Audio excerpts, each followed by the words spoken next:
যুবতীর সঙ্গে অশ্লীল ব্যবহার, এক বৃদ্ধকে গ্রেফতার করল মহিলা থানার পুলিশ।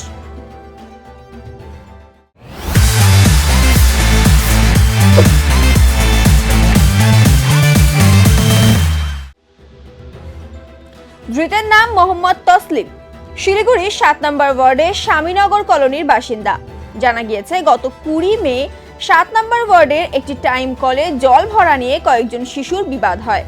ছোটদের মধ্যে এই বিবাদ পরবর্তীতে বড় আকার নেয়। অভিযোগ, মোহাম্মদ তসলিম এক যুবতীর সঙ্গে অশ্লীল ব্যবহার করেন। যুবতীর কাপড় ছিঁড়ে দেওয়ারও অভিযোগ ওঠে।